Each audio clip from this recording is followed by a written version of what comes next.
My name is Ian McCready-Flora. I am a Mellon Research Fellow here at the Columbia Society of Fellows in the Humanities, and I'm also a lecturer in philosophy. My PhD is in philosophy, and it's from the University of Michigan. So I work mostly in the area of ancient Greek philosophy, and particularly Aristotle and Plato. My work is focused on what we would today call rationality. It's sort of the peculiar sort of mental and cognitive capabilities of human beings.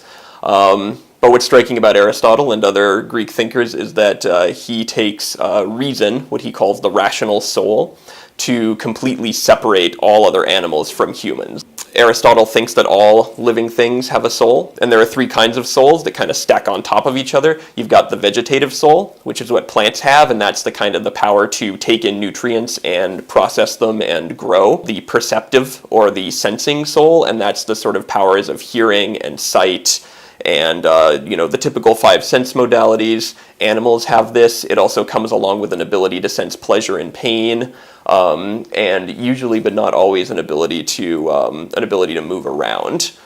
Certain animals, Aristotle talks about certain animals that can't move around, like sponges, that nonetheless have perception, but most of the time sort of sight, hearing implies locomotion. And it's at that point that you can start talking about sort of the good life as well as just life. It doesn't really make sense for Aristotle to talk about the good life for plants, even though things can be good or bad for them. Of course, killing them is bad for the plants, right? And then on top of that, you have the rational soul, by which I mean, the ability to, say, have demonstrative knowledge of something, or the ability to give a definition of the essence of an object. Where my work starts to intervene is a lot of scholarly attention gets paid in Aristotle to the tippy top of sort of the powers of the rational soul. Less attention gets paid to forms of cognition that are still rational, in the sense that they belong to the rational soul and are only able to be kind of enjoyed by humans, but that are significantly kind of lower down, much humbler cognitive achievements, you might say, like belief, for instance. The Greek word is doxa. Only humans believe, apparently, right? And when you think about what belief is, belief just is a kind of,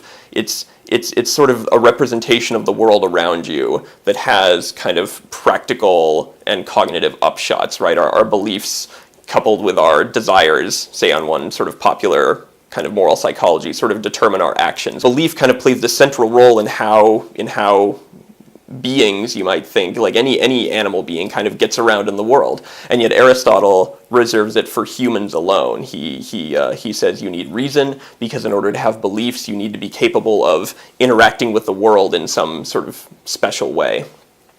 And so my work is trying to spell out sort of what is kind of the full picture of rationality for Aristotle. So there are all kinds of, interesting mini puzzles and things you have to kind of shuffle around, a lot of text to interpret. For the most part, I live a very quiet, contemplative life. So, I show up to my office, I turn on my computer, I open a book, and I stare at both until something becomes writable. I live what Aristotle would call kind of the contemplative life, right? I sit there and I think and sort of hope that it matters. And then when I'm not doing that, I'm pretty much just raising my daughter and spending time with my family. The way I've sort of always seen the fellows here, we're like a battalion of scholars who are like stationed here and try to kind of carve out a place for really high quality humanistic and social science work and conversation. I've taught twice for the core curriculum. As a philosopher and a historian of philosophy, it made a lot of sense to put me in contemporary civilization. The first 4 or 5 weeks is just like what I do, right? It's Plato, Aristotle, Epicurus, Cicero, the folks that I spend time talking to in my own work. Open up a translation of Aristotle's Politics to a random page, and you'll find something that's objectionable. His full-throated defense of slavery, and Plato's as well. His full-throated kind of endorsement of the subjugation of women. Plato says, put the philosophers in charge. That if you're going to have a just society that actually functions well, he thinks the most practical thing to do, not just like the best, but the most practical thing to do is to put the philosophers in charge. That gets a lot of blowback. not necessarily from me, but from, from non-philosophers. But that's really, I mean, those kinds of questions, those kinds of frame of, what you might call culture clash questions are just kind of the tip of a very big iceberg of that I think good pedagogy has to steer around.